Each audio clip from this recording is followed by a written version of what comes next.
everyone, and welcome to the show. My guest today is a second-time guest. It's Danielle Grant, and Danielle was my fourth guest on the podcast many, many months ago now. In fact, we recorded the first interview back in February of 2021. And as of the time of this recording, this is being done in November 2021, so about 10 months later. And right from the very start of me creating this podcast, I had an idea of bringing on my past guests to be able to talk through what's shifted, what has changed, have their beliefs changed in that time. You know, I ask a series of questions on practically every interview, not all of them, but practically every interview. I always ask my guests, what is one thing you're most grateful for? What is one thing you're most curious about and looking to explore more about? And then what is one thing that you're scared of that you know you need to meet with bravery? And those three questions in particular are ones that are really interesting to revisit months later, because naturally they extract, where's that current person currently in their thought process? Like, what are they grounded in being grateful for? And then, of course, what is the thing that they're wanting to explore? And did they, right? Over the time period between interviews, did they actually do that? Did they explore that curiosity? Or did something hold them back? Did they stop themselves? And then the third one, of course, around bravery of what scares you is usually that thing that the person that when they say it out loud, they know it's the thing that they need to leap into, and they know it's something that they need to overcome, usually in their head, usually has nothing to do with the physical world.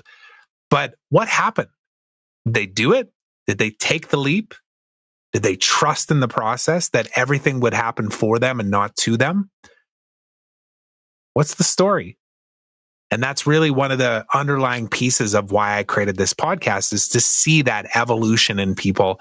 And Danielle, I don't think there's a better guest for me to have as my second time on the show guest than Danielle Grant. So let's go ahead and give it a listen.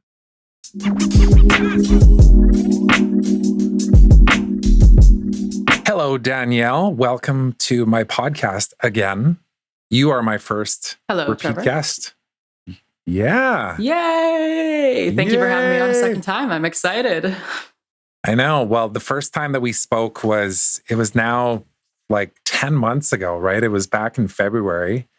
And then the podcast ended up releasing not until like June or July or whenever I finally released it, right? There's all kinds of stories we can get into, and I'm sure we will as we have this conversation. But yeah, the vision all along was to constantly revisit these conversations, knowing that perspectives change, beliefs change, life changes, some internal, some external, some both at the same time, and everything in between. So yeah, I'm super excited to just do this and actually see that part of the vision through, because I know we've talked about it before about how powerful this actually is. And you know, there was nobody that I could think of that would be a better second guest for the first time than you, because of everything that you've been through over the last 10 months and everything that we've been through, even collectively together. And, you know, we didn't even really banter before hitting the switch here, because I figured we'll save all the good stuff for when we chat here. So I'm looking forward to this. Yeah, I'm excited too. I think for those that haven't listened to my first podcast, you definitely have to go back and listen to it to get the fullness out of today's conversation. Absolutely. But I'm excited to be back here and sharing what's happened. And to give everybody just a little bit of context on that, I was looking back on our last interview, and it was, of course, titled "Let Your Journey to Oneness Begin Here."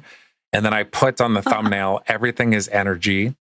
And then I was just looking back on the show notes of like what we talked about. And of course, we went into your story and your background and what brought you to this place. And for anybody that hasn't listened to that, I encourage you to go check it out, because it really does talk about Danielle, little Danielle, growing up like 5 doors down from where I currently live, and just all of the pieces of what brought you to that point, right? In February of 2021. And let's pick up from there, actually, because maybe give an update of what's gone on in your world, and I'll let you kind of say it in your words. And if there's any pieces that I want you to kind of elaborate on, I'll maybe dig a little deeper. But like, what's gone on since we chatted last time in February in your world? Well, it's kind of been a reflection of everyone else's world, a lot of transformation, a lot of growth. But ultimately, last time you interviewed me, and since we've known each other, owned a company called Your Mindset Mentor, which was primarily helping entrepreneurs move through their mindset and really align with their business intentions as entrepreneurs do.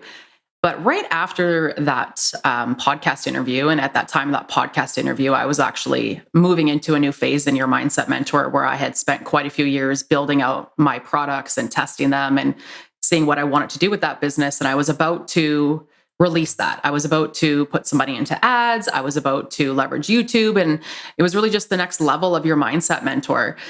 But 2 months after that interview, I got a nice knock from the universe, which politely had said, you're actually going the wrong way.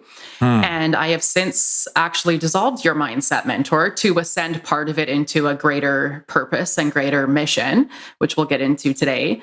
But essentially, I dissolved the company that I spent 3.5 years creating and giving it absolutely everything I had. And I did it at a time where I was making money and things were going great. And I was about to take it to the next level. In the entrepreneur world, we call it scaling. But it just didn't feel right. And the universe, like I said, knocked and said, no, you're going the wrong way. And I made a decision to listen. And I think as an entrepreneur, that's a very difficult place to be in. But the work that I'm in and the podcast title that you had kind of is the reason why I allowed myself to be in that moment and to make that decision. So that's the biggest thing that's happened business-wise. But then on a personal level, I've gone through a physical experience that I never ever thought I would experience, and most people don't experience it. And so there's lots has happened, and I'm excited to dive more into it today. Well, there's an important piece of what you said there that landed for me, at least, which was, you made a decision to actually listen to what you were feeling and even hearing and everything, all the senses, but I think I can relate to that mostly right now. And I'm sure we'll talk about this too. But like when you physically were just feeling like rough, right? Like your back was out and you were down and out like for a good 4 months, we kept having conversations and we kept a consistency of like, just showing up and talking about things and no real structure to what we were doing, even on the LinkedIn lives that we were doing. But it was definitely a disruption. And I know I can relate to it right now. And in fact, it's one of the reasons I was looking forward to talking to you is because I'm like literally in the middle of what I feel like you were in March, and realizing that like, okay, I have a decision to make here. And my default is to go back to how I used to be. And therefore it's uncomfortable, right? And the idea of actually choosing a different path, even though it means actually slowing down and reflecting, it's just so foreign to me, right? And I think I've actually broken through on something just in even the last 3-4 days since we last talked too. But what was that like for you in that experience? Because naturally, as human beings, we look at these things like an events of like physically, maybe you do a labor job and you break your leg. You can't work. Like you're forced to not work, and you were kind of in that scenario too, where you couldn't even really sit in front of a computer comfortably long enough to kind of do your work, right? That you were doing before. What made you ultimately listen to that feeling, that voice, that source, that power, whatever it is, and say, I need to lean into this thing? I think the biggest thing for me on that and to why I decided to lean into that and to give a little bit more context when we talk about being able to not work, I, for about 3 weeks, could not get out of bed. I could not actually stand up for any reason other than being in excruciating pain. So I was quite literally on my back for 3 weeks.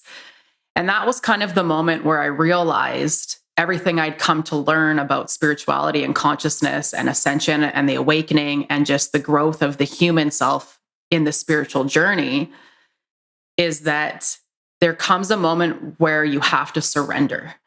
And I was in that place where I couldn't sit, I couldn't stand, I couldn't function. And the only thing I could literally do in that moment was surrender. And it wasn't the first time I had had an experience that had asked me to surrender. And so I knew that I could trust myself because my previous experiences, and everyone has them, had never put me down a darker rabbit hole. Every time I had to surrender or I had to pick myself up or there was a moment of change or growth or uncomfortableness, on the other side of it has always come something that I wanted. Not to say that it was comfortable in the moment, but it was comfortable on the other side of it. And so I made a decision in that moment to trust everything that I had come to learn in terms of higher consciousness and wisdom and really listen to. Literally, I had no choice but to surrender. The universe quite literally made me stop every possible thing I could do. So what do you do in that moment? It's like, well, you can't do anything. So why am I fighting it? Well, that's interesting because I wondered, like, do you think you would have had this awakening to actually create such a pivot in how you were showing up and what you were doing every single day, if not for the forced nature of like, I literally can't do this, so I may as well submit. Have you reflected on that at all? Of course I have. I reference that all the time. The time. I had been trying to do what I do now and the pivot I was making for 2 years. I had been actively trying to make that pivot. And so when the moment came, I took it. But I think the biggest thing to say in that is, I'm not the only one that this has happened to. Every single person has experiences in their life where you get to the very end and it's so uncomfortable and you're forced to shift. That's a natural part of our human experience. So I've been there many times before. I just had to realize, and I did realize, like, you've been here before, Danielle, many times when you were a kid and you were in the psychiatric ward, which is on our first interview, I had to make a decision, right? It's the same thing in that moment. It was like, all of us have been living our lives in these moments where the universe pushes us right to the very end. And the only reason why that happens is because we're not willing to listen to our intuition that's been telling us to go a different way. Mine had been telling me for months before that to move into the spiritual room stuff. And I didn't listen. And so when you don't listen, the universe will eventually make you listen. And that's not just me, that's every single person. Yeah. I'm thinking about Joe Dispenza, I think, said once on a podcast, the idea of like how we can choose to evolve, shift, change in a state of pain and anguish. Like you get cancer and now you're forced to stop eating McDonald's or whatever the case is, you know, or you could do it in a state of bliss, and that most people default to the pain causing the reaction of like the massive shift, right? So I just wanted to bring that up just in case anybody's thinking from that perspective, even too, like, do I have to wait for something catastrophic to happen in my life to actually create really deep, profound change?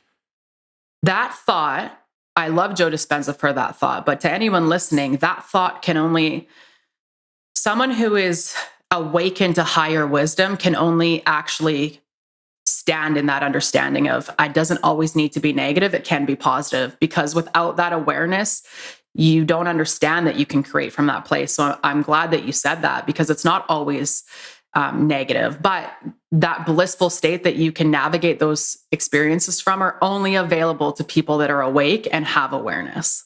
Mm-hmm. But something else that you said in that, I didn't just in that 3-week time period wake up and decide to change. It took me being laid out, slowing down, listening, and another 4 months and another month once I was kind of well to actually fully exit and dissolve that company. It didn't just happen overnight. It was a months long period of me finally getting to a place of, okay, you have to let all of this go. Every single part of it.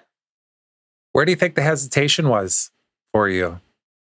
Yeah, the hesitation, I know right away where it came from. The hesitation was a belief that if I didn't see your mindset mentor come to its full fruition, that people on the outside who had been following me since day one tell me that I failed. And in fact, I came across an experience recently of people asking me, why did you let go of that company? It was being successful. Like, why all of a sudden did you do that?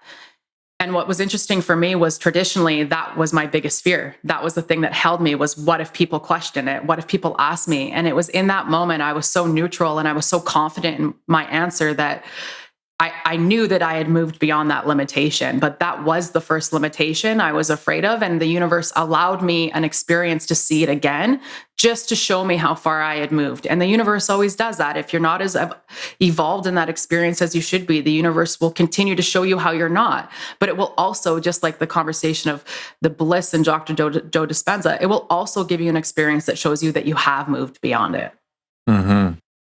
Yeah, it's such an interesting conversation, and we're going to end up going down a few rabbit holes here, but all on purpose. And I know for me, like just in the last week since we last talked, where this has come up for me is that, to give everybody the crash course here, like October 1st, I decided to walk away, or at least express to the rest of my team that, like, hey, I no longer want to be involved at an executive level, don't want to be doing internal meetings. I know that I have a destiny for creating, and I don't even know what that looks like yet, but I kind of do because I've been doing it for a decade, and I just need to lean into that, So we created a plan that allowed me to exit out of it. And then, we're about 6 weeks after that now. And I found over those 6 weeks is that I sat in the uncomfortableness of like having a quarter of the amount of like work on my calendar. So 3/4 of my time freed up. And just saying to myself, slow down, allow the space and the time to actually see and feel what it is your next step should be. And then I naturally felt this desire to want to go fill it up because I know that I can. And because I know I can, for lack of a better term, kind of like force my way into making money. Like it's easy for me now. Like I know I can create money. Like I know it.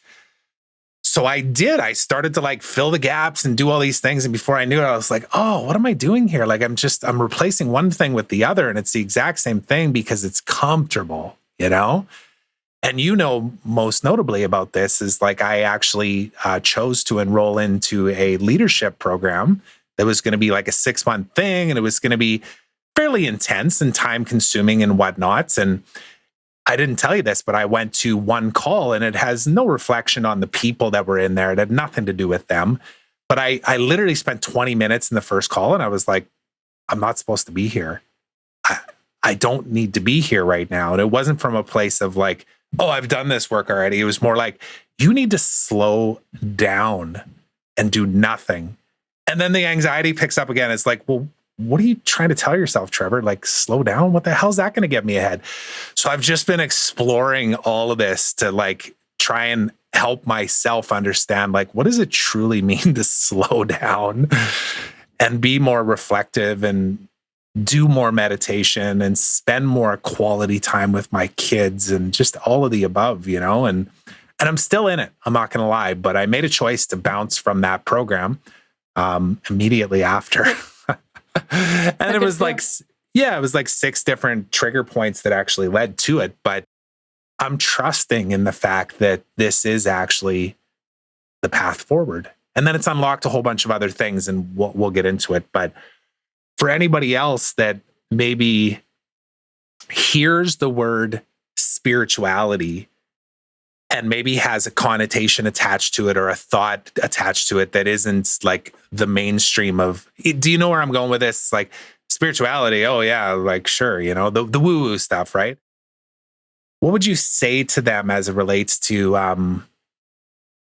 how they can let this in and actually become more consciously aware of who they are and what they're here to do and be?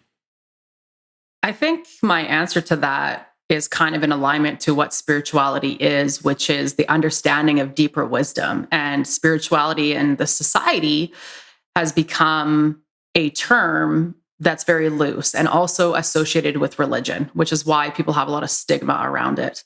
But if for someone who's wanting to explore more of it and understand how it helps you, you want to look into what spirituality means, because spirituality doesn't just mean one thing. It means having an intuitive self. It means being of conscious energy. It means having a subconscious. It means having an aura. So to anyone who's new, become curious about the word, not what the meaning is, but about what the word represents. And through that, you will find yourself, I don't like to use the term rabbit hole, but you'll find yourself on a journey of curiosity, which will expand your understanding of what society has termed that word to be. Yeah, and I know I've expressed this to you before too, that as I've gone and started to be curious and explore too, there's been moments of overwhelm for me of wanting to try and find answers that don't have definitive, like, here's the answer. It's kind of like science, right? Like everybody, especially in today's society, says like, trust the science. And I think to myself, what is science exactly? So naturally I go Google it, and it's like science is like the exploration of something to be able to come to a hypothesis or a determination of something based on data set, right? But the whole like defining foundation of science is that it constantly evolves. There's never certainty or absolute in it. And then therefore my brain can't attach to it as like truth. And then I find myself filled with anxiety about it. You know what I mean? And I think the same way in the context of exploring this journey myself too, this spiritual awakening, this spiritual journey. And I'm getting more comfortable with it, but I'm just saying it out loud because I'm sure maybe other people can relate to that too. I'm sure you've maybe even faced that on your own journey too. Is that fair to say? Yeah, I mean, I think I've always been naturally drawn to spirituality, but I, more so in terms of religion, and my belief system was more Christian based when I was in my younger 20s. And that in itself can kind of stifle people to learn beyond it. But I just want to highlight one of the things you said. You said one of the things you're seeking is freedom, and that whatever that looks like for you. And then you also talk about this idea of overwhelm. You're not seeking either of those things. What you're actually seeking is a shift in your vibration, a vibration that feels more balanced with less things that are effort driven versus time freedom driven. You're not wanting to be in an overwhelmed frequency versus a very certain and trusting frequency. So we're never wanting to seek these time freedom things or these human things. We're wanting to seek a shift in our frequency, which is how we feel and what we vibrate at. And I bring that up because if you were to look into spirituality, you would understand that that's a great part of it. And that's why it's so important to expand our thinking beyond that. And yes, in the regard of what I was like, I wasn't expanding my mind until years ago when I started to look beyond just what the word spirituality within religion meant. And that's what opened me up to understanding much more than what we are. The word that comes to mind is like bliss or joy, it's because it's a frequency. Yeah. And because the thing that immediately comes up for me is like, I don't think the thing that I'm running from or trying to escape right now is like being busy or working for even that matter, like I just know that when I'm doing something where I'm like blissful, like I could do it all day, all night and not sleep, like it's just literally something that just lights me up. And that's the thing that I'm using as the North Star right now to actually make decisions. I'm like, do I like this or do I love this or do I fucking love this? And I'm defaulting to the latter, One of the things you're highlighting there too about you wanted to do what you fucking love to do is that you're looking for that frequency of feeling like you're doing what you're here to do, right? And it goes kind of into what you were saying earlier about bliss and joy. If you look into any context or wisdom around Buddhism or meditation or enlightenment or consciousness, all of them reference that it's peace and joy are the two truest vibrations to us as spiritual beings having human experiences, which is why we're always seeking these vibrations and frequency of peace and joy, which is kind of exactly what you're talking about. Doing what you fucking love to do is something really joyful to you. Yeah, it is. And I think what I'm having to let go of, like a belief that I'm having to let go of is that, who am I letting down by not picking up some of these things that may be thrown at me? Because like I say, like there is an abundance of opportunities thrown at me every single day. And this has come from me honing my craft and getting really good at something and other people seeing that like, hey, maybe you can serve and help us get to our vision, So there's a part of this in at least my own headspace where I'm having to tell myself, this isn't selfish.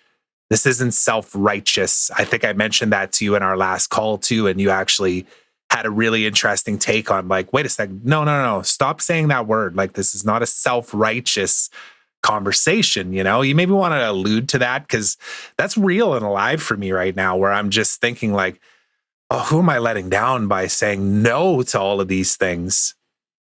It's a part of the story. Yeah. And I mean, for starters, the word righteousness is very distorted in our society. So when we talk about vibration and frequency and everything being energy, we have to look at the word righteousness and what we've associated as a society to it, meaning like very self-serving and all of this. But that's not what it actually is. And if you look down beyond the human journey and you look into the spiritual journey, you realize you're only here for you. I came here for me. You came here for you. When you leave Earth, it's just you that leaves. And so when we talk about this idea of righteousness or selfish, it's not. It's literally you just doing your mission that you're here to do. And the ego wants to attach words to it. And that's why you're in that feeling, though, because you're actually moving away from the egotistical energy, the third dimensional energy, which is all of those things that are the previous work. Yes, you've worked your whole career, so to say, as an entrepreneur to hone your craft. And now these opportunities are coming towards you. But that version of you was an unevolved, unrealized aspect of Trevor, who is now evolved and realized. And those kinds of things will forever match your 3D energy and frequency. But the reason why you are feeling this pull to move away from them, like that's righteous or that's feeling selfish, is because that's how the ego is. That's the behaviors of the ego. But as soon as you move away from that, you realize that's what allowed you to actually make the move, was the desire to be selfish, not righteous, but selfish for yourself and what you're here to experience. Yeah, it's the word that comes to mind is identity, right? Is this label that we put on ourselves or even society puts on you of like, you are this, you are really good at that. And therefore that's what defines you, And for me, when I sat with this and wrote down like, who am I? Like, who am I to the outside world, or what do I believe, or who do I believe I am? It was like, well, you're a sales guy, right? Because I've just been in sales for 20 plus years, even longer than that, actually. And you are a marketer. You are a digital marketer. And this has evolved over time, right? But what I've really grounded myself in the last couple of weeks is just the word creative. And I've actually introduced myself like that recently too. People say like, so who are you? What do you do? And I say, I'm a creative. I create things. I create things out of nothing that some people can't see. I make them happen, right? And that takes the shape of selling something or enrolling somebody into something or taking an idea and turning it into something that inspires people. And it's really landed for me lately. And then naturally, I'm fighting this old 3D version of myself, though, that says like, no, you're a sales guy and sales guys read these books and they do these things. And this is your daily action plan. You know what I mean? So it's almost like I'm resisting it, but that's the thing that I don't even want to say fighting, but it's the thing that I'm working through right now, right? This is my reason for slowing down and almost allowing that I'm a creative to really get into my being and for me to believe it, truly, truly believe it, and then be it without questioning it. I think one of the things that's really helped me, I don't think I know one of the things that's really helped me with the identity is understanding that identity doesn't go away for as long as you're bound to a human body. And understanding that allows you to get more creative to redefine that identity, because the person when I was 14 years old having that experience of being in the psychiatric ward and waking up to my highest self was me shifting away from an identity of this little version of me that was really dark and really lost and really unloved. And so I started to recreate my identity in my teens, moving into my early 20s. And then as I shifted from there, I shifted from the girl who dropped out of university to go have a corporate career and make something of herself. I had to shift my identity then. So when we talk about this idea of identity, it's a game. And when you play it like a game, it's like, well, right now I get to shift into a new identity now.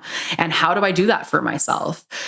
One of the things I really like to do is write and put pen to paper. And if you listen to my previous episode, you'll hear me talk about that. But a really healthy exercise is Danielle, the deliberate creator, is someone who inspires people. Danielle, the deliberate creator, is someone who is constantly getting up every day and feels inspired to create some piece of content. Danielle, the deliberate creator. So all I'm doing is getting very clear that I'm a creator of my own life while I have to live in this human body of an identity. Because you can escape the identity, and at the wholeness of enlightenment is detachment from everything. But as we've evolved in consciousness, the understanding of enlightenment has shifted and evolved, which is something I'm really excited about. But really understanding that you are really bound to this identity part, and it's not a negative thing. And a lot of, especially in our industry as entrepreneurs, it's like, well, that's my identity. It's like, you have so many identities you're supposed to grow into, which is your purpose. And your purpose is always evolving and transforming. So when you play it like a game, it doesn't make it be so concrete and so 3D.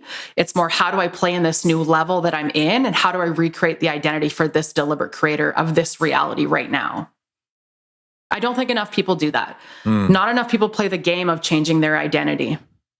Yeah, no, that's very well put. And I know we talked about this, but I interviewed a good friend of mine. His name's Jeremy Lang, who started a company called Pila. And he spoke about the origin story of him being like a young boy and just coming over this hill and seeing all these piles of flax straw on fire, and his dad telling him why and all that. It's this really strong, fibrous material.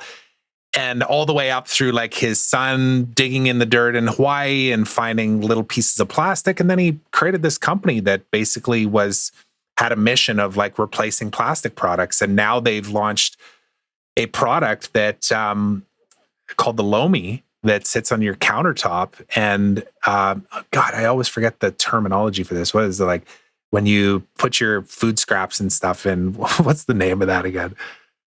Put your food scraps in Recycling? a bin.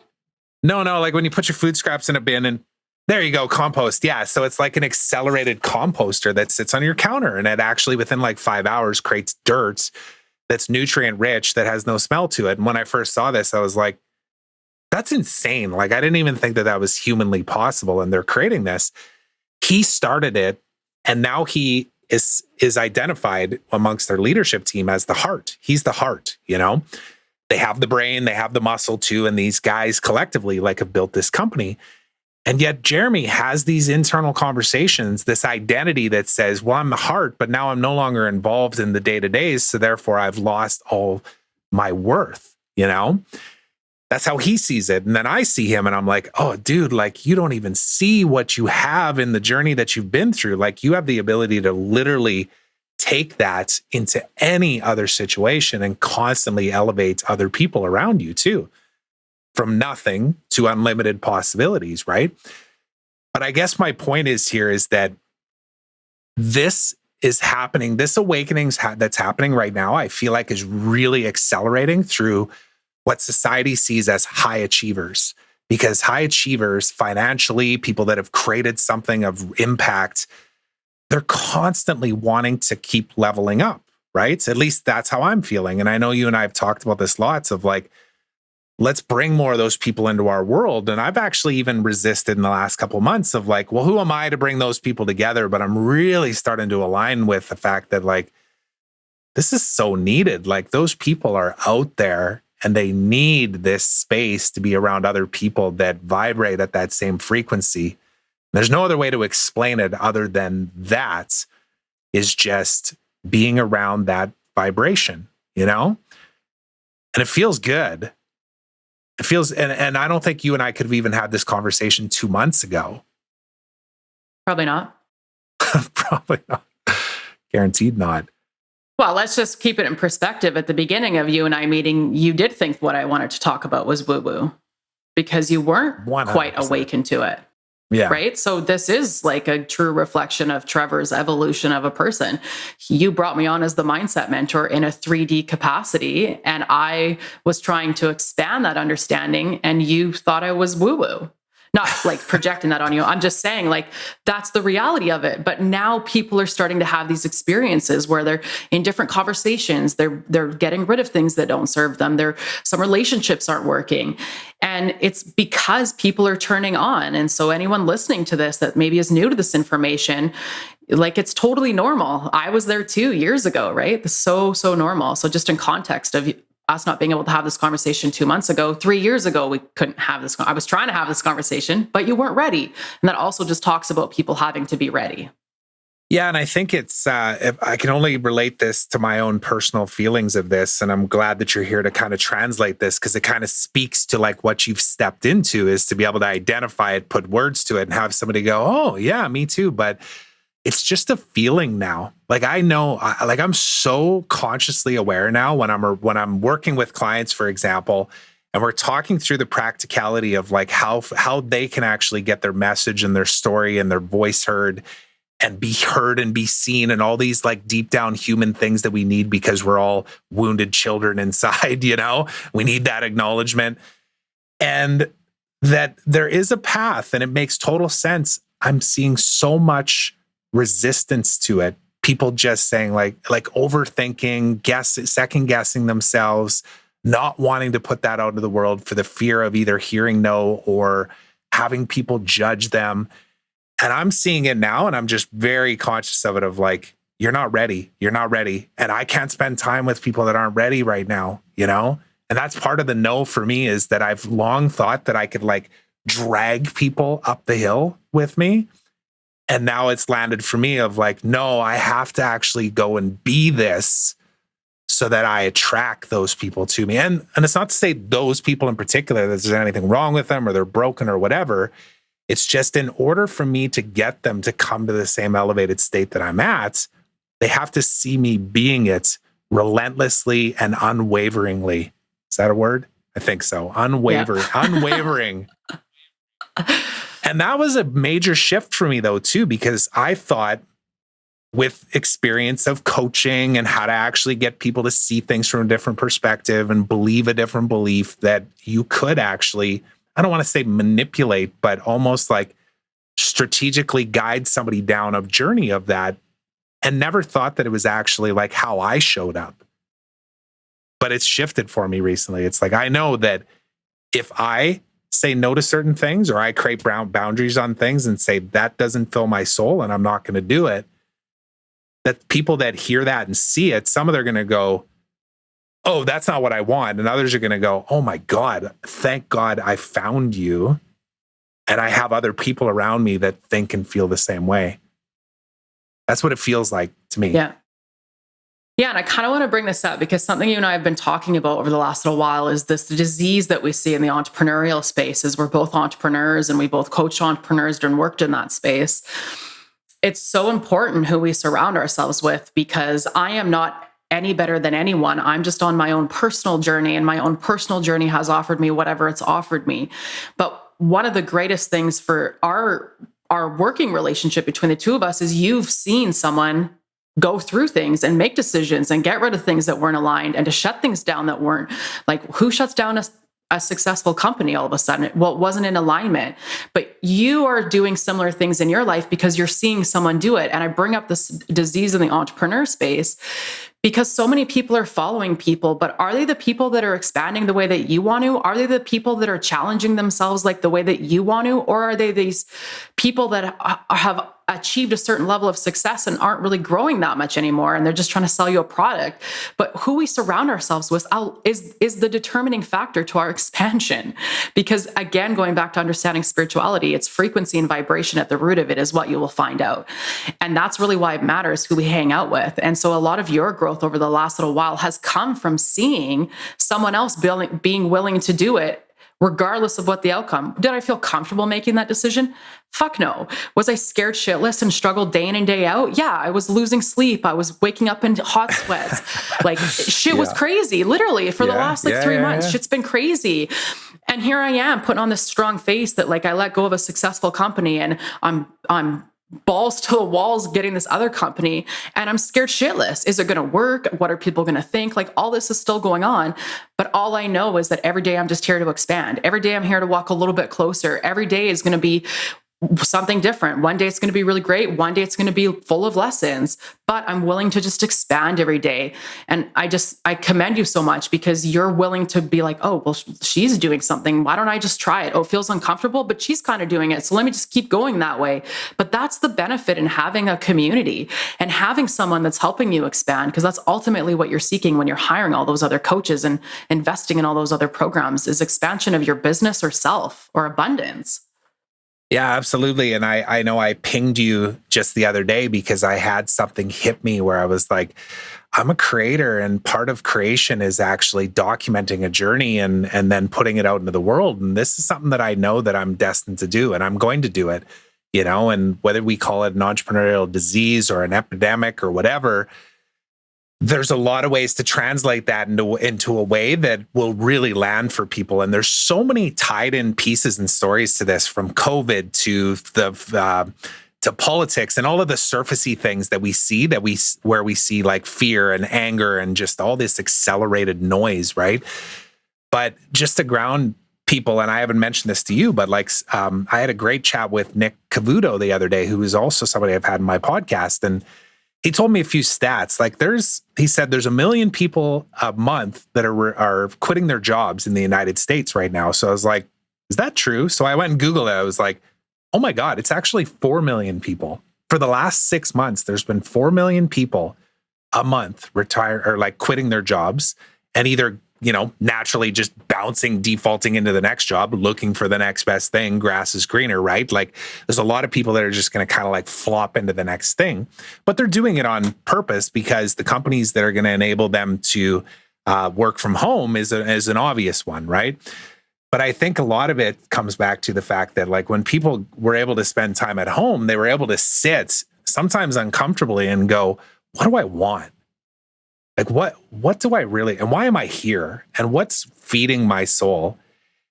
And where I think this is relevant to like what the paths you and I have been down is that because we are entrepreneurs and we've been entrepreneurs for a long time, we've been around them, there's a whole bunch of those people that are going to go, well, I'm just going to be my own boss. I'm going to be an entrepreneur. And for those people, there is an eye-opening awakening that's needed to not scare them out of doing it, but to rather say like, cool, here's the truth, right? And there's a lot of pieces to that as far as like, who do you trust? Well, nobody has every answer, first of all. I'd say that, like there's no guru out there that you can follow. You need to carve your own path, right?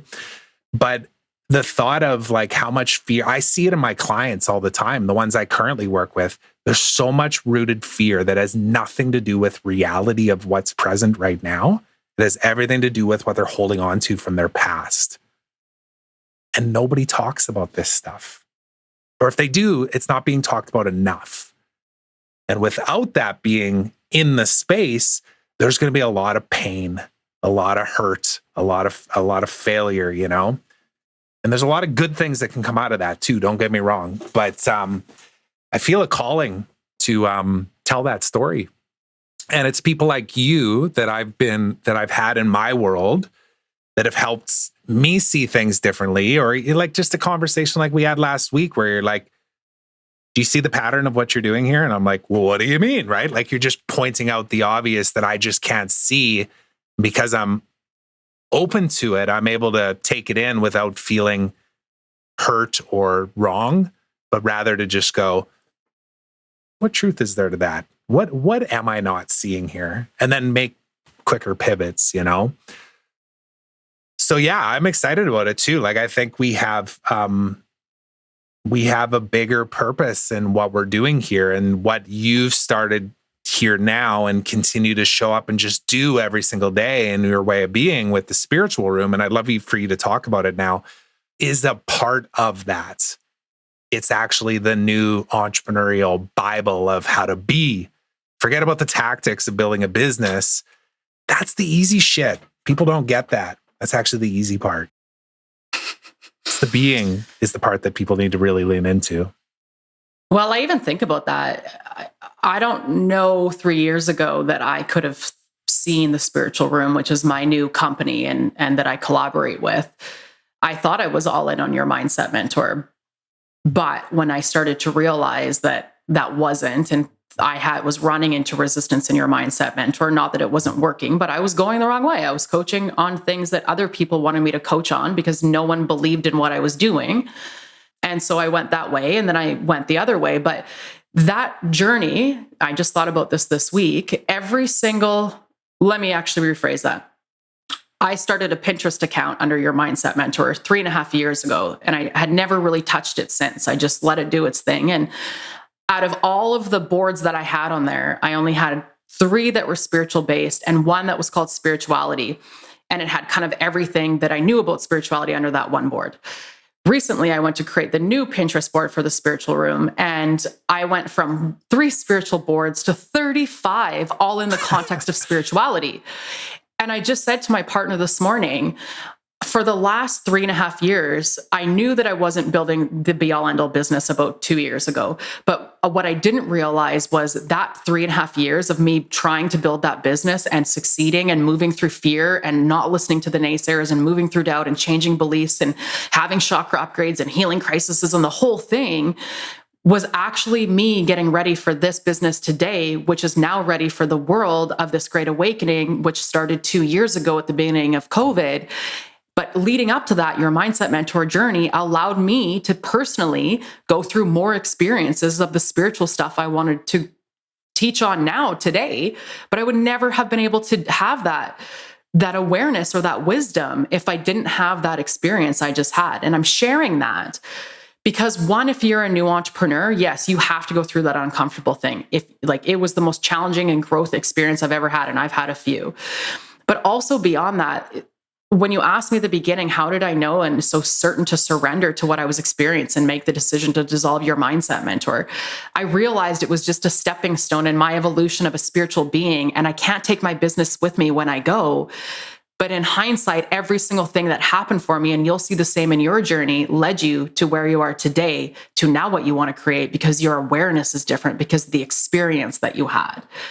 And that for me is so much more powerful than like the fear at the beginning of being an entrepreneur. Like, yeah, sure, I was afraid of all that, but the actual spiritual experience I just had is like profound. And now I get to teach on it in a much more expansive way, which is like the coolest thing ever.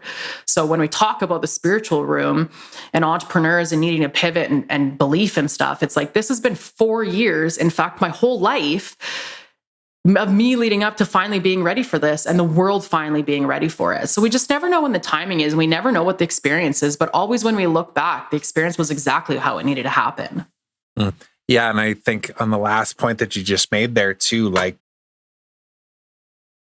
I'm trying to think of the right way to say this because I feel like it's choice again though too, right? Like you have a choice on whether or not you listen to that calling, right?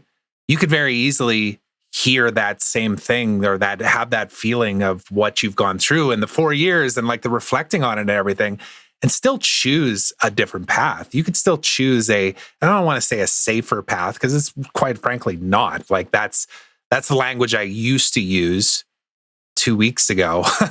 Let's be clear. This wasn't like 10 years ago, but like 2 weeks ago, it was like, yeah, well, you're going to either choose like this path that says like, there's a whole bunch of money over here if you just stay down here, or you can go down this spiritual room journey and let's see what happens.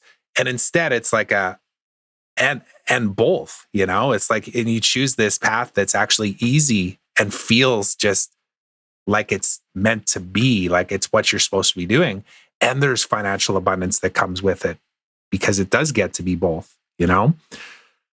So sometimes I think about my own journey too. And I think of moments where, like now, where I've slowed down and I actually have the opportunity to choose. And in the last month, I've chosen things to like fill the void of the silence and the slowness with things that I know that I can do in my sleep, like metaphorically, right? Like it's easy, right? To take on a couple clients, go do another transformational program. Yeah, like do. Instead of just like slowing down, just feeling what this feels like, having this thought that like, hey, you should create a documentary, and then feeling like this massive high of like, I should create a documentary, and then going to sleep and waking up the next day and going, what the fuck were you thinking? You can't make a documentary. You don't even know. Where do you go to raise money for that? Like, who's going to tell the story? Are you going to be the star? Who are you to be the star? Are you going to interview other people? What if they say no to you? Like, this is what's going through my head. And instead of reacting and going, you're right, go do this. How about I create a safety valve over here of, well, if that doesn't work, then maybe I do this. And I'm just sitting in it now. Because I know that it's the right thing, but I also know I need to go through these feelings before I really pull the trigger on it too. Because if I don't, then I'm just going to kind of fumble my way through it. I'm allowing myself to go slow in order to actually see that vision through. Even though the vision right now is still a little fuzzy, I just know it. I just know it. I just know what it is, but I can't explain it yet. And that's going to be the part that'll come to me, I feel. Yeah, and who says it's slow? Like, time is not real. We're only bound by time in our 3D reality. I know I say that though, because, I came from working with a lot of successful entrepreneurs. I primarily worked with high achievers in mindset, helping them move through that last little bit that they couldn't get through. And it was amazing to me how many of them had other business ideas or other things that they wanted to do, but they were afraid of it taking too long or it being too slow of a reward for them. And it's like, well, who defines that? Well, you define that, right? But once you understand that, then it's like, wait a minute here. And I share that because it's like, that might be too slow. Well, we talk about the spiritual room in my pivot. For 2 years, I created content for a business that did not exist and nobody knew about it except for very few people. And I'd been trying to step into that place for 2 years. And then when I was finally ready to do it, it was like execute, because I had quietly been building this simultaneously to your mindset mentor because my fear and my doubt was greater than anything. And so I just thought, well, I'll just create this thing on the side. I never once thought this is going too slow. I always only thought it will come to fruition when the time is right. 2 years feels like a slow time period to build out a business or to finally realize an idea or finally make a shift in your life. But what's 2 years? Like, it's nothing. Like, that's not slow. I created a business in 3 months now. I've literally taken a business from zero and created all the assets, all the content, everything in 3 months. So what are we really associating as being slow? And why are we choosing to look at it as slow? What comes to mind for me, because I was just thinking about my own journey even too, is that term that says like we underestimate what we can do in a decade and overestimate what we can do in a week, or whatever the phrase is exactly, right? But you actually said to me a few weeks ago, write down, and I'm actually looking at it right now, the ways I've been and the ways I get to be. What needs to die? What needs to die in my story of like who I say that I am, And the thing that came up in the last couple of weeks, and again, there's multiple points of reference for all of this. It's never one thing, right? But like I interviewed our mutual buddy, David Muntner, recently, and he had a quote where he talked about like seekers. He's like, I love seekers. They're amazing. They're like constantly innovating, shifting, shape forming, they're open to possibilities. But he says, but seekers are also their one Achilles heel, I guess, is, and how he referenced it is that they're constantly seeking. They're never satisfied with being in the moments of what they have achieved, right? And it landed for me where there was first a bit of a guilt where I was like, oh shit, I'm a seeker. Like I'm always looking to the next thing. I'm constantly reinventing. And then I had to look at it from a different lens though and say, no, wait a second though. How does being a seeker actually serve me? And then what thing am I aware of now that I just get to be a little more consciously aware of?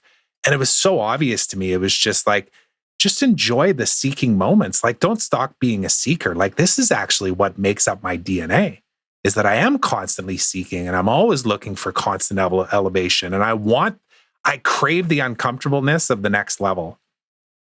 But I think I've been guilty myself of not actually appreciating or acknowledging the like, oh, this is what got you to here. Now, what needs to die to get to the next phase? And that's the question I'm asking myself now, right? What gets to die? What story do I get to release? Not have somebody else tell me that you can release that now. You are no longer X. It's like, I get to say that. Well, and you stop being a seeker when you come up against an answer or truth that you don't want to believe. You're like, I don't want to seek that thing down there anymore because that doesn't align with my ego or where I'm currently at in my experience. So I don't want to seek that anymore. I'm going to go over to this thing now. No, stop, look at it. See why you don't look, why you aren't resonating. See why there is resistance, because it's just a shift in perspective, right? But one of the things you just said was it's uncomfortable. This work isn't comfortable, and a lot of people have a misconception about spiritual work and enlightenment, and it's very uncomfortable. It's the most uncomfortable work you will go through, not just internally and mentally, but physically. I mean, if we go back to my injury I experienced this summer, my whole entire right side of my back, for unknown reasons, completely shut down. And that is a physical pain. But on a higher level, I had a massive chakra upgrade and my crystalline light body came on, which means my physical body couldn't hold that amount of frequency and energy. So my physical body shut down. That's an experience everyone is going to go through in their spiritual awakening and ascension. Maybe not to that nth degree, but they will go through some uncomfortableness. And I think it's important for people to realize this isn't about comfort. This is about being extremely uncomfortable, because that is what shifts it. And when you look at Buddhism, which a lot of people, again, is not a religion, they will make them go back in their meditations if they have a thought come up and continue to sit in that day and day until their mind is completely silent, with sitting with their legs crossed, nothing underneath their butt. And they have to keep going until that detachment of that thought. And it's not pain, but it's the shifting of it. And it doesn't happen overnight. They could be there for 3 hours and then a thought arises and they don't clear it again for a couple hours. That's uncomfortable, but they are shifting that frequency. And so anyone who thinks this is easy or like butterflies and sunshine, it's not. And if you think it to be that, you're not going down the right journey. It's about being uncomfortable. Mm-hmm. Yeah. And that lens, if you look at it from the perspective of, it can be uncomfortable, but it doesn't need to be painful, I guess. Is that the right terminology on that? Like, do you know what I mean by that? Like, it's pain is emotion. Pain can only be created if we attach an emotion to it. Otherwise, pain doesn't exist. So if we attach an emotion to sitting uncomfortable on the ground on a hardwood floor with our legs crossed, it's not pain that we're experiencing. It's the emotion in which we have attached to the pain. There is no pain. It's the emotion attached. So again, it goes down to what your emotions are. What are you holding on to? What past stories? What are you listening to in your subconscious mind? I listened to an interview recently. I'm not sure if I sent it to you, I think, inside of our Signal group that we created, right? It was Aubrey Marcus interviewing Charles Eisenstein, who I've yet to actually explore exactly who he is and his background and all that kind of stuff. But he talked about this, and in fact, it was a clip from the video where I felt like he stopped and like looked at me in the video. It was really eerie almost. Or I was like, whoa, is he talking to me? But he talked about this idea that, him personally and other people that can relate to this just can't slow down, right? And it's kind of alluding to what you're just saying, And he said, like sometimes the only time I can truly like shut off is when I'm so exhausted and I just have to sit in front of a Netflix show, right? And I was like, oh my God, that's me. Like the only times I can think of on a monthly basis when I truly get into that state is on a Saturday nights when I'm just like beyond and I'm just like, oh, I'm done, just done, And then Aubrey actually jumped in and he's like, yeah. And then you get sick. And I was like, oh God. And I've been sick recently too. Like you just push yourself almost to that point of exhaustion and then you get sick. And then again, though, that's emotion that you're tying to it, right? It's like, well, is the sickness painful or is it the emotional attachment that I have to the idea of being sick? Because sick actually means that you're cleansing something that you're going to come out on the other side with a whole new perspective, a feeling, a vibration, or whatever, right? Just changing that thought process too is, it sucks being sick, but it actually makes me go, oh, I'm sick. Something's going on right now. Oh, this fucking sucks. But, this is like, it feels different when you actually look at it that way. And it's the same thing with anything, it's no different than my buddy Jeremy building this company that has this grand mission and vision and successfully financially. And he's the heart. And now all of a sudden he feels unwanted again. It's like, you're just being reborn, man, into the next level of what you're supposed to be doing on this earth, And that perspective, you can get to it on your own, of course, but like you surround yourself with other people that have either been through it or are on that journey, and it just accelerates things. It's like you find your tribe. There's no other way to describe it. One of the things I find fascinating about that interview that Aubrey Marcus did, and this idea of the only time I can turn off is in front of the TV. A story I used to tell myself was I could only turn off if I smoked a joint because my mind was so moving and creative all the time that when I smoked a joint, it kind of allowed myself to consciously go to a different place. But that was a lie I was telling myself, because when we talk about this idea of feeling like I'm going and going and going, and the only time I can shut off is when I'm like mind numbing and my mind's focused on something else, It's because we're not leveraging the tool of meditation. Because when we're in meditation, we're naturally cycling through those experiences that our ego is holding on to, that's keeping us feeling like we're pushing so much, and we're just exhausted. It's the unconscious and subconscious things that are going on. And when I was living in that belief and that story that that's what was turning me off, my meditation practice wasn't as strong. Not that I wasn't doing it, it's that I could have exercised more meditation in my day. And the minute I do make that switch to meditate more, I don't feel that need to go smoke more, right? But it's that what is happening on. And meditation is just another tool. But in the true form of meditation, it's allowing you to clear yourself and not feel like, oh, the only time I can turn my mind off is if I'm sitting watching a Netflix show. The only time you can turn your mind off, you should have full capability of that. That should be a behavior you can do. But that is only available to us if we practice something like meditation, which is actually becoming one with our thoughts, where the other way you're trying to push and pull away from them, right? Much different frequency and vibration. Yeah. And anybody that's listening to that maybe has thought the way that I have, because I feel like I've kind of broken through on something recently. Think about a time when you're in a flow state, and you know what I mean by flow. It's that theta state almost. Like for me, I told you like about a month ago, I woke up at 3 a.m. The kids weren't sleeping and I woke up at 3 a.m. And then I thought, should I get on my computer? No, gonna fight the urge there. Should I just sit and be and look out the window? So I did that for a while. And I was like, well, this is kind of boring. And then I listened to a few meditations, and then eventually I just kind of grounded into just this feeling of just being in that flow state, right? And I wrote a manifesto. It was almost like a Jerry Maguire moment where it was like, well, this is it. This is what I'm supposed to be doing. And naturally, it's evolved over time, you know? But that state right there, if I could harness that, that is the ultimate high that I'm looking for all day, you know? So then my intellectual mind goes, oh, so you mean that if I practice meditation, I can get there? Then I buy in intellectually. I'm like, cool, I'm in. I'll go do that. I'll sit in the uncomfortable silence and quietness, or not, right? Because I've learned from you too that like meditation doesn't always have to be about being in silence and clearing your thoughts. It can be about all of the thoughts that are actually going through your head and just allowing them to be, you know? So there's a lot going on in this brain right now, but I'm absorbing.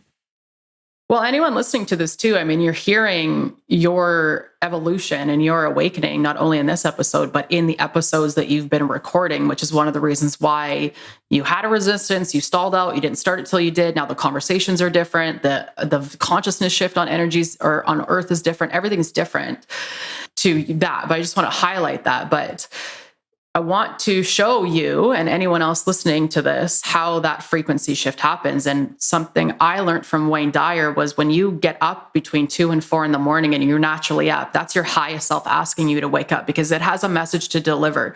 Now, what I'm about to share with you is something that might be really new to people. Depending on where you live, as much as we are all interconnected due to energy and frequency, depending on where you live is the behaviors of your ego. So you and I live in a place that's Pacific Standard Time. When we get up, it's still dark here at 3 a.m, as it would be anywhere. It's dark at 3 a.m, wherever you live. Between that time, there's less of the third dimensional, egotistical energy around you because most people are sleeping. And so they're actually in a conscious state. So when you get triggered to wake up at that time, you have a higher connection to your highest self, which is that flow state, that conscious connection. You have until about that 5:30 time period because then people around you in your area start turning on. Well, what starts turning on? The ego, the 3D, the frequency. And that's what actually stifles the connection to your higher self to you, which is why if you can get up in that earlier, also why people do that 5:30 a.m. wake up club, or you see a lot of successful people getting up around 3 a.m. It's not because they're better than anyone. It's because that is the true flow state. There's less interference on the frequency of the outside external influences, allowing allowing you to actually be in flow, allowing you to hear that intuitive call. And that's something that's really new to people. It's like, oh, that kind of makes sense. As the world rises around me, the frequencies get more intense. It's like you're impacted by those every day. But back to what you said about meditation, well, I can get behind it if you tell me meditation. Meditation is what allows you to control that frequency when you're in the uncontrollable frequency. I hope I said that properly. When you're in an awakening of a 5:36 a.m., everyone's starting to turn on in their fear-based doubting, the frequency is very stifling. It's very it's not high vibe, it's very low vibe. When you meditate, you allow your frequency to not become a match for that. When you meditate, your frequency does not become an attachment to everyone around you. And that's actually the benefit of it. Then you get to go along your day where everyone else's bullshit isn't impacting you as much. Is it still going to be there depending on the day? Yeah, but it's not impacting you as much because your actual vibration through frequency is allowing you to vibrate through the day differently than attaching to the masses that everyone is feeling. And that might kind of be a new aha for you as well, but that's really what's going on. No, it makes sense. It really does. It allows me to wrap my head around that. And I knew that our conversation would just kind of flow like this, which has been great. But the other thing that comes to mind here too is this idea of as I choose to be in this flow state and to actually, create these practices that allow me to be in that state more often, the people that I choose to be around naturally changes because I realize that this doesn't serve me. I just can't be around that right now. And then there's an element of almost sadness that comes from it too, because sometimes it's family and close friends that you just realize it's almost like I was referencing before of seeing something so clearly for my clients and going how do you not see this? Just get up to this thing and look over this ledge right here and realizing oh, you can't force anybody to do these things, But that's just a real, reflection piece that's coming up for me and I'm experiencing it right now, is that there's people around me that I know won't be a part of this next journey with me. And there's part of it that makes me sad because it's family. It's people that you've spent, and that's not to say that I'm cutting off family, please, if family's watching, I'm not cutting anybody off. I'm just realizing that I spend so much time around people like you that we can have these conversations, and it's just a naturally flowing conversation. And I've had my podcast as a conduit to it. That's what I really love about what I'm doing here. And then I have other conversations where it isn't the same thing. And I want to do less of that. And I want to do more of this. And that's real. The way I would expand on that is the idea that I recognize I can't bring everyone with me, or certain people I wish I could bring with me just won't be a part of my next part of my journey. We can't throw that out there because that is not an expansive energy. Is there people right now that can't be a part of your journey moving forward or what you perceive to be? Yeah, absolutely. But what I've come to learn and what you will come to learn, and anyone listening to this, is when you evolve and you become your best self, it will naturally, unconsciously start to irritate other people. And that person has every opportunity to ascend and to evolve and to allow that moment where you disconnected unconsciously or quietly or very verbally, however anyone does that, you allow that person an opportunity to realize. But if you hold any sort of belief that no matter what you do, this person can't come with you, you're hurting them. Versus, you know what, I'm just going to become my best version of myself. And I hope those people that aren't here with me right now come back on my bus with me, get back on my boat with me. And all I'm going to do is be my best self and not worry about or think about if they're coming with me or not. I just know that when I ascend, the people that maybe I thought couldn't actually will. And I know that from personal experience. And it's a very beautiful moment to experience someone that you thought you had to disconnect and cut out of your life because vibrationally and energetically they weren't there. For a couple years later, them to come back as a more evolved, better person because you stood in your power that I'm just going to be the best version of me and I'm going to hold space for you to also be the best. But if you don't, that's cool. But I will still hold space that you can rise as well.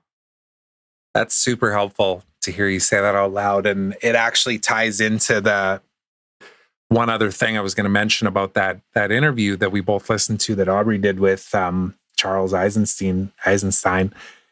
he told a story at the end of that I won't even ruin for everybody. You should go and listen to it. Actually, I'll link it up in the show notes on this one. But when I listened to that, I actually, it's kind of the same context to what you're saying here. It's there is an out of worldly experience or a world that exists that we can't see.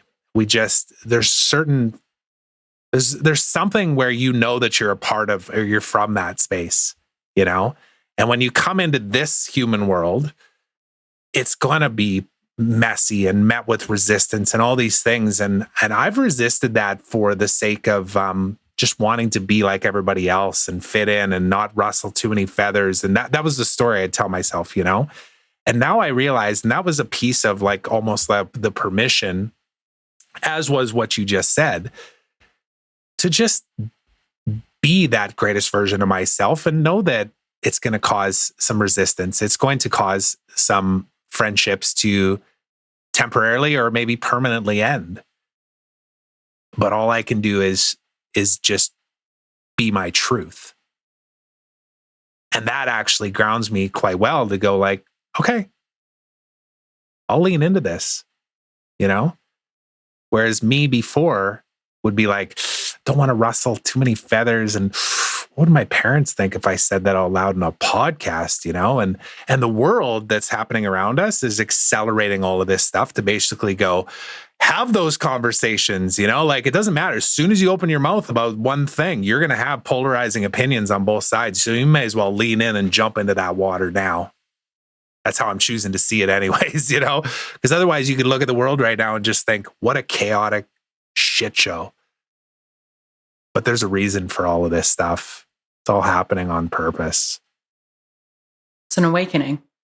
It's the conscious awakening. It's an awakening. And so when you look at anything in an experience of growth in the physical life, your life, my life, anyone listening to this life, it's tumultuous. It's intense. It's scary. It's dark. You face things you don't want to see. Look at collectively what we've been experiencing for almost 2 years. We've been experiencing growth. We've been experiencing a shift, an awakening, and it has to be hardcore. It's hardcore. But it will get better. It's the law of the universe. Mm-hmm. Whatever we're in now, we will receive the opposite of. And it might take years and decades, but we will get there. And this conversation and my personal shift and your personal shift and everyone's personal shift listening to this of just becoming more curious and aware is helping that. It's helping everyone around us who are incapable. Incapable is not the right word, but unaware of what's beyond them. Just a few of us need to see what's beyond them for them to start to see what's within them. Love it. 3 questions left for you here, Danielle. I want to end us off with my, you can't see them very well. I got to get some good lights to shine on the wall, but I got my new canvas. They look great. Can you kind of see it? Yeah. So it's... Yeah, be grateful, be curious, be brave. Exactly. So on that note, what is one thing you're most grateful for right now? I say this time and time again to myself in my journal. I'm so grateful that I consistently show up for myself. When it's really difficult day in and day out, I'm so grateful that I just show up that day I don't want to, or I show up and move through that fear. I am so grateful for that behavior and skill set and habit I've created for myself. Love it. What is one thing you're most curious about and wanting to explore further? I am most curious about how I personally can service the awakening. And I'm so curious as to the books that come by my path and the conversations and the experiences. I'm so awake to what's happening in my life and not looking at anything as a negative. I'm just curious about it, even though it might seem negative or like something is going wrong. I just become curious about it. That's what I'm being curious about right now. Perfect. And what is one thing that scares you right now that you know you need to meet with bravery? Putting myself out there, saying that I know the same wisdom as Buddha, and so do you, and I just want to help you realize it. And that is where I'm at, but I am working through it every day. That's the human in you. And we'll still love you, even in your human form here.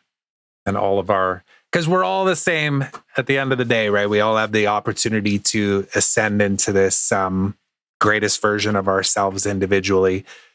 And it's conversations like this that will be a part of that, and all the other things that we'll create individually and collectively going forward here. So, just want to acknowledge you for that, because this is an evolving thing. It's never an absolute certainty. This is the end.